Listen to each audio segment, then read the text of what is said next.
How's it going, everyone? College Lefty, and in this video we have Clayton Kershaw's debut. I think he's a little bit tough to use. We're going to be getting into the first two games of Weekend Classic, so let's go ahead and get right into it.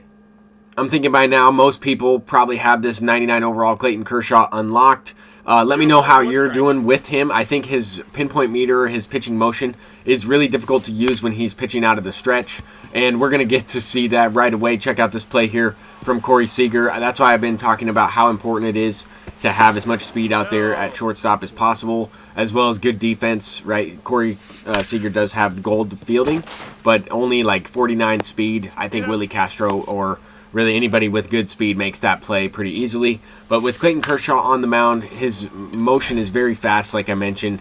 And with other pitchers, right, you kind of have some time to react, where if you start to throw the pitch with poor feedback with yellow, or I guess with red even, where you're kind of, swinging the right stick around in a circle for a slider or a circle changeup, stuff like that, you have time to kind of adjust your pitching motion or your pitching meter. With Kershaw, you kind of just have to let that thing fly, especially when there's a guy on base. You don't really have time to react and adjust your speed of which you're moving your right stick. So I know that a lot of people are going to recognize that right away. I still think he's a very good pitcher. But anyway, in that first inning, I was able to get a leadoff walk. This opponent's using Tarik Skubal, and he can also be pretty tough. Also very similar to Kershaw in that fast pitching motion. Can be very difficult to use. I think he's even a little bit tougher to use than Clayton Kershaw, especially because Skubal has the outlier, which increases the par size for the pitches, to go into the zone. I think having Kershaw without it and that fast motion, it's more likely that I'm going to pitch a little bit better with Kershaw than it would be Tarik Skubal. Here, I think that's kind of what happened. Maybe the opponent was early or late with that pitch. I don't really know, but it was a fastball right over the middle of the plate. Brooks Lee did not miss that one. Here, I don't know what the opponent's doing. He's going for like an R1. He's trying to make a jumping catch. I don't really know, but we'll take the double. That was a poor hit with Juan Soto, but he gets rewarded with the double. We're playing at the Sandlot field, but this field also has maxed out elevation. It is a launching pad. Corey Seager hits one out, so he made up for that error earlier in the game. Here we just miss it barely with Ketel Marte. Just barely, but it still almost goes out just from the field. This ball will fly everywhere at this stadium. But we have a 3-run lead. It's only the second inning. I don't think this is going to be enough, right? Like, we're playing on Hall of Fame difficulty. I'm going to need to score at least like 6 or 7 runs to feel pretty comfortable pitching with Kershaw. Even though Kershaw's stamina is in like the hundreds, like 109, 110, once you parallel him up, he doesn't really get too deep into the game. Like, you can only pitch like 80 pitches with them. That's one thing that it affects all starting pitchers in the game, not just Kershaw. But that's one thing where I think we need some more pitchers that have like 125 stamina pretty soon. I'm not saying right this second, but in my prediction videos, I was talking about Bob Gibson having something like that. I think that would be pretty good for the game. Get some pitchers to pitch a little bit deeper. And honestly, I don't even know if that would really fix it. It just seems like the way stamina is coded into the game. I know a lot of people are talking about Robleski or Robleski, and his stamina is like in the upper 70s, gets up to the 80s once you parallel him, and he cannot throw like more than 30 pitches. So anyway, in that last one, the opponent quit. I got like 7,000 stubs or something like that and like 10 ball impacts. I'm not really sure what happened with my footage though. Like I clipped all the gameplay and all the footage, but something got messed up, so I had to kind of redo it and fix some of that. But anyway, didn't get anything out of the packs regardless. So we're getting into another game here, and this game's actually for the World Series. I went ahead and purchased Al Leiter off the market just because I wanted to use Al Leiter for the World Series game. I think he's a really good pitcher, probably top 4 pitcher in the entire game right now. But starting it off, we give up a leadoff double to Ketel Marte. I was really trying to throw that pitch up and away, but also I'm not going to make any excuses. It took me a couple pitches to get used to Al Leiter's motion after using Kershaw. So that is one thing too that you kind of have to keep in mind. Like, I also noticed when using Kershaw, going from inning to inning, like if I ended the inning with a guy on base and then I started the inning out of the windup, then I had to keep that in mind. If I had a guy on, then I'm like, okay, remember that it's a fast motion or a fast meter. So just little things like that. Pitching with Al Leiter, a little bit slower, a little bit easier to use. And I don't know what the opponent's doing right here, but I have my fingers ready on the buttons.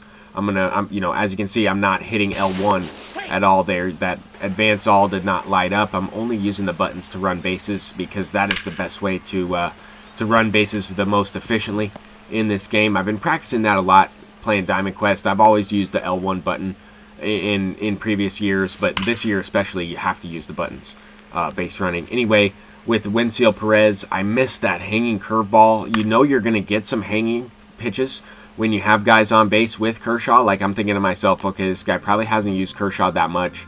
I mean, obviously you used him against the computer to unlock him, but I know that he's not really going to be ready for that quick motion. I think it's good. Like, it definitely adds to the user input, the user skill when using that pitcher, and I feel like I have the advantage in this game. Even though he has a 99 pitcher on the mound, I feel like I have a much better arm, more consistent arm in Outlighter. And honestly, I don't even think you need the 95 Outlighter. I still think the 85 one is still pretty good, like still pretty effective, especially if you have him paralleled up to that 5th tier. But anyway, Clayton Kershaw gives up a home run to Beltran there. Started off that inning with a solo shot after striking out the side with Outlighter. So that's big time. We want to try and get a couple more runs. I don't feel like this opponent is, doing that well at the plate right now. Even though his averages were pretty good. Like, this guy, when we loaded into the game, had like a 300-something batting average. He had a good OPS. His stats for his players were pretty good.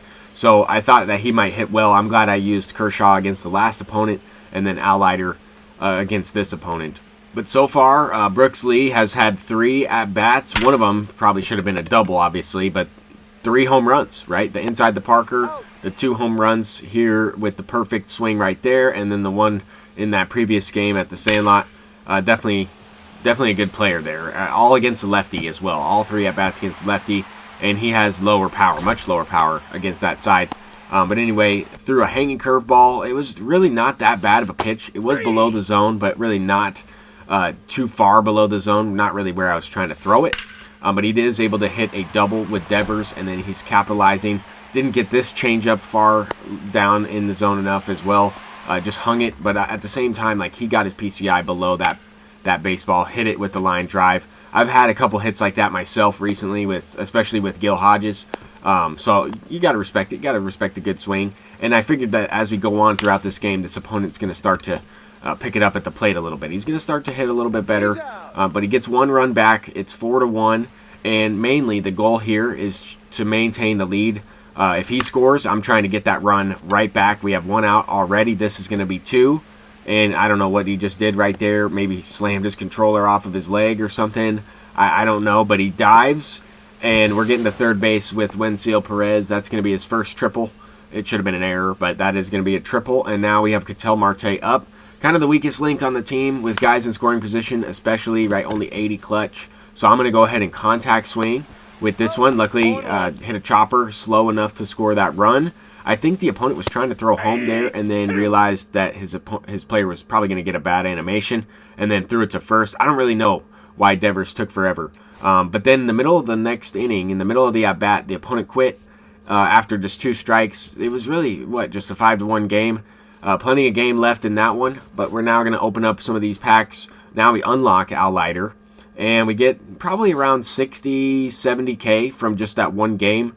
Got a few thousand stubs, probably 10K stubs from just winning, right? 5K in that June Spotlight for the Weekend Classic rewards. Then we got the World Series rewards. Probably should have held on to that pack. I know if you open up the pack, then now I'm going to get Outlighter or Alfonso Soriano. If I just kept that World Series pack, I'm not sure if I would be able to get the new World Series reward that comes out in like the next week or so. Actually, it's going to be in like 2 days.